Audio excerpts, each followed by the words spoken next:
Eu acho que pelo fato do mundo ser tão grande, é que ele precisa de algumas centralidades. E claro, algumas centralidades sim. Eu acredito que esse modelo de sociedade, né, cada cidade com a tua autonomia, etc., eu acho que é mais utópico pensar que isso daria certo do que o próprio socialismo. E, por exemplo, isso aqui, tudo que a gente está usando, esse microfone aqui, essa mesa de, não sei como chama, mesa de áudio, não sei. Cara, eu acho que boa parte de tudo isso aqui, se você pegar isso aqui, vai produzir na China. Tenho certeza disso. É material de primeira qualidade, em suma, eu uso lá também para gravar, tudo, pá, não sei o quê.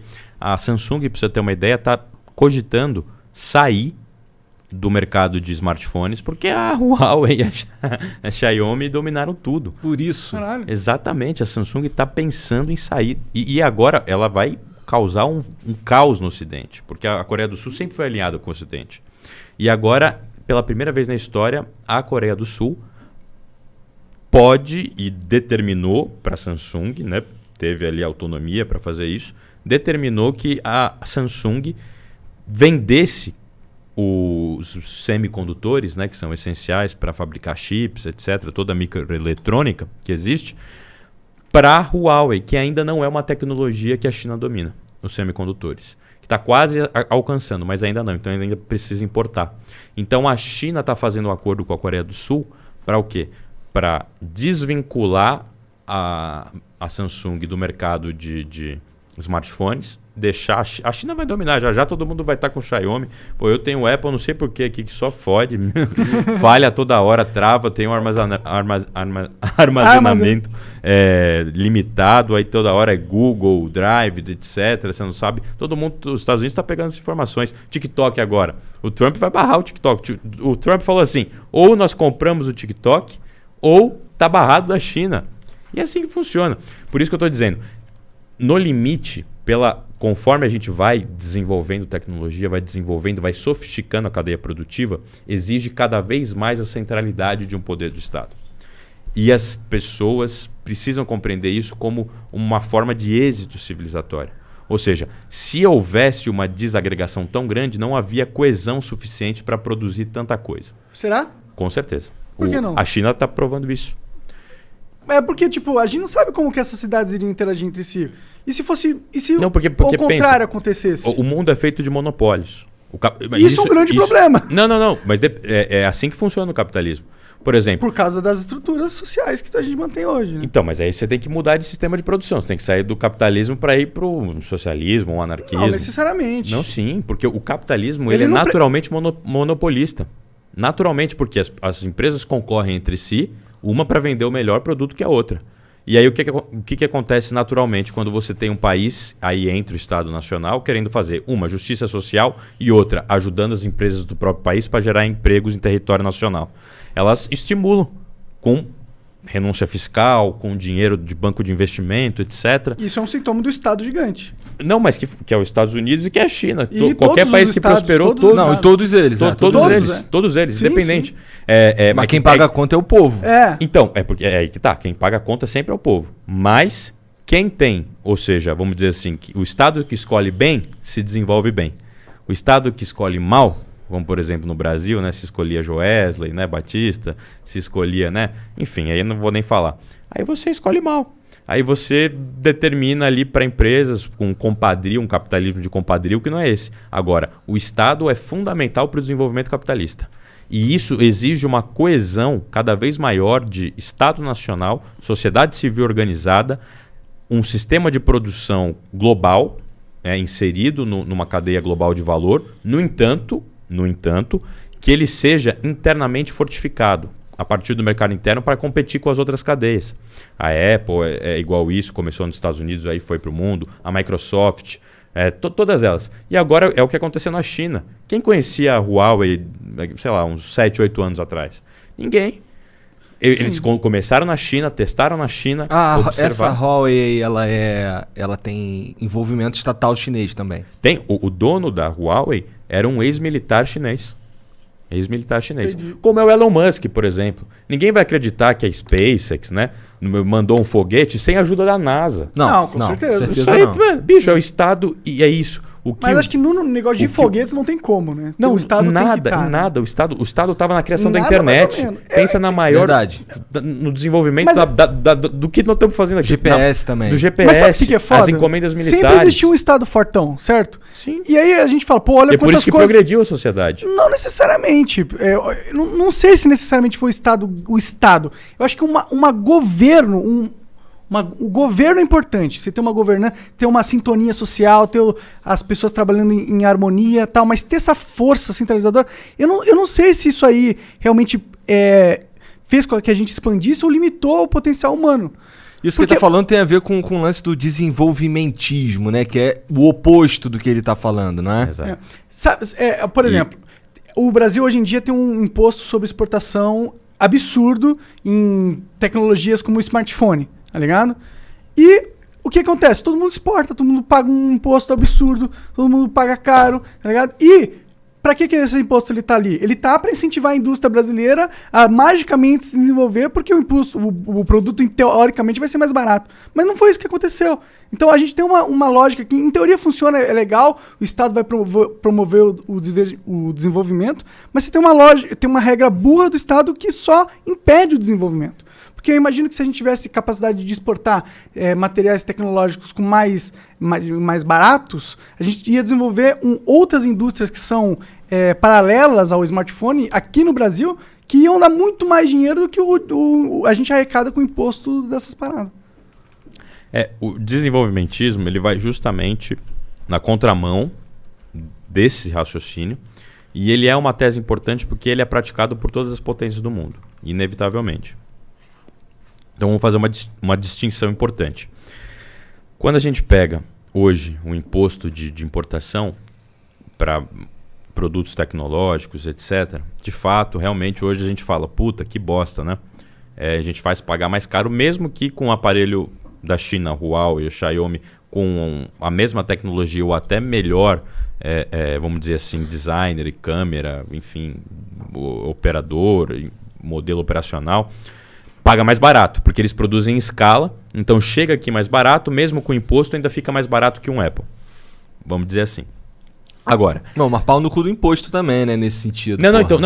Então, exatamente, porque hoje, aparentemente, não faz mais sentido a gente... Porque, porra, aí o cara ali tinha um celular maneiro, o outro cara ali tinha um celular maneiro que não tem, porque só não dá. Não, exatamente. Nunca fez sentido esse imposto. Não, ele foi burro na maneira... Quando ele foi criado, ele já era burro.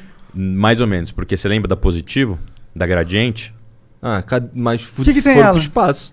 Justamente quando o Brasil entrou no ciclo do liberalismo econômico a partir da redemocratização, no início do governo Sarney. Mas é porque e era Mas, uma cara, merda, o né? governo pega e cria um cercadinho pra empresa prosperar e fala, vai empresa, aí ela vai prosperar, claro, aí todo mundo vai ver, viu como uma positiva é Igual a foda. Sharp do Brasil Aí também. você tira o cercadinho da empresa e fala, agora vai competir com todo mundo. Ela morre, porque você criou um cercadinho de bosta pra ela. Não é cercadinho. Isso assim. é que todo país faz. Os Estados Unidos faz assim. A internet se desenvolveu faz, assim. Mano. Faz, Eles todo país competem faz com o assim. mundo inteiro, mano. Não, mas Eles antes... não têm esse sim. protecionismo. Eles não têm... Tem. Isso eu quero dizer pra você. Isso eu posso te garantir. Eu ponho minha mão no fogo, eu aposto qualquer coisa aqui com vocês. A SpaceX, por exemplo, você está dando um exemplo de foguete. Ela só conseguiu a tecnologia a partir da NASA e a partir do investimento público. Tudo isso. Todas as empresas chinesas, todas as empresas chinesas são praticamente semi-estatais.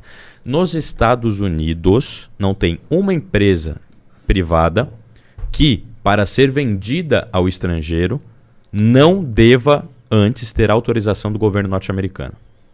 Simples assim. Por exemplo, a gente desenvolveu o 99. Caramba, podia competir com a Uber, tinha tudo para competir com a Uber, fomos lá e vendemos para a China. Porra! Caralho! Cadê o governo ali para falar não? Golden Share, igual na Embraer. A Embraer foi salva por causa da pandemia. É triste falar isso, mas a Embraer é uma empresa que não é estatal, que foi desenvolvida a partir do Estado, lógico, com Getúlio, etc., da volta da Segunda Guerra, tem toda a história, ela que é linda, maravilhosa. O ITA produz os melhores engenheiros do mundo.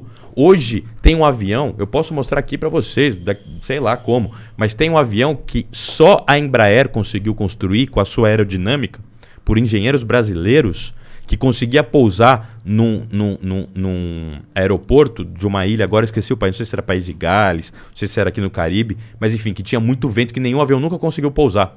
A Embraer fez um avião que pousou. A Embraer era especialista em jatos médios, né, jatos executivos, etc. Começou a entrar no mundo militar, KC-390. Bicho, é isso.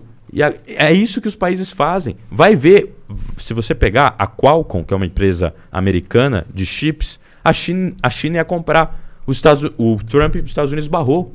Se você pegar agora, semana passada, uma empresa de robótica, que eu esqueci o nome, que é difícil pronunciar, alemã, ela ia ser vendida. Ia ser vendida pela China. A China deu uma proposta fodida.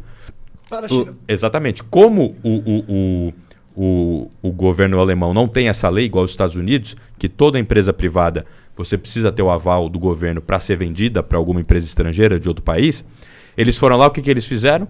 A Alemanha, que é dona do euro, é dona do Banco Central Europeu, né? A Angela Merkel, 20 anos depois eles falam em alternância de poder, foram lá e bancaram a proposta da China e ampliaram o próprio governo. Ou seja, é assim que funciona. O capitalismo hoje ele funciona dessa maneira. E os cercadinhos que você disse, na verdade, é assim, depende do que você considerar concepção de desenvolvimento. Nós tivemos as políticas de campeões nacionais, né, que foram executadas, que algumas se mostraram corretas, algumas se mostraram incorretas. O que é isso? A política de campeões nacionais eram as empresas que recebiam dinheiro e aporte do BNDES, que ganhavam benefícios, enfim, fiscais, etc., do Estado, produziam aqui internamente e depois tentavam virar e se tornar grandes, do Brecht, JBS, o Caralho A4. Essas aí mais. Fazem parte desse grupo. Exatamente. O que acontece? Como é que era o nome do projeto? Desculpa. É Campeãs Nacionais, né? Que tinha isso, foi definido no governo do PT. É uma política muito pouco elaborada. Nós, por exemplo, do Ciro, projeto desenvolvimentista, a gente tem que ter em vista outros fatores. Não adianta só você fomentar essas empresas sem que os indicadores macroeconômicos e a demanda interna esteja garantida do ponto de vista assim, econômico. Ou seja, o que você precisa? Você precisa de um câmbio desvalorizado para produzir e se tornar competitivo um produto nacional, ou seja, R$1 valendo $1 valendo R$5.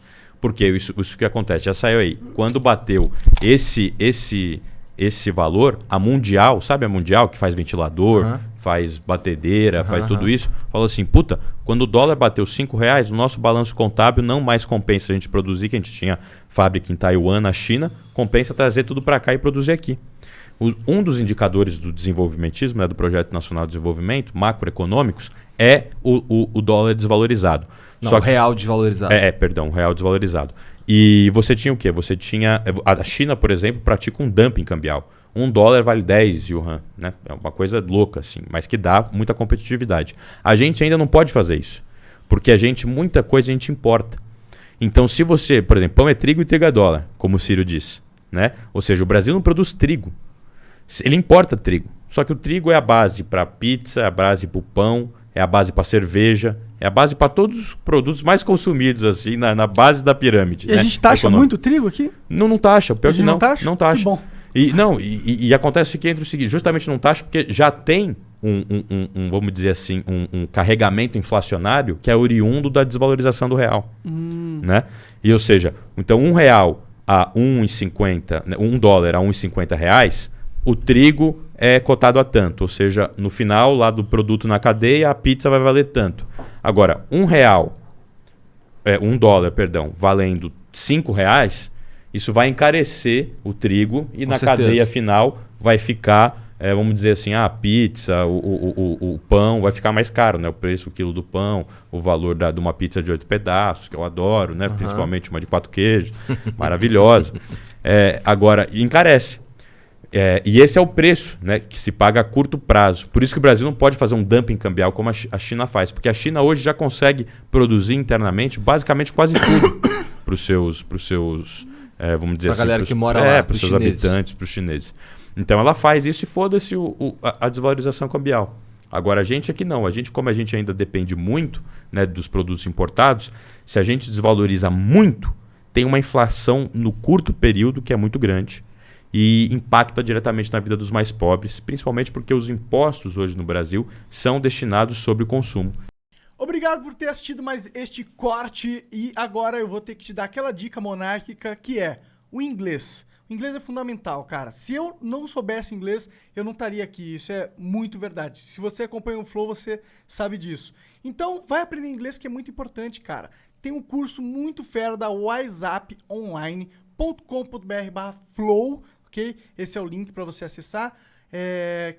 Tem mais de 300 horas de conteúdo ali, tem professores nativos falando sobre vocabulário, sobre gramática, tem também documentários sobre situações reais que você pode ver lá fora e muitas outras coisas. Vai lá conferir, vai aprender inglês, que é importante, whatsapponline.com.br/flow.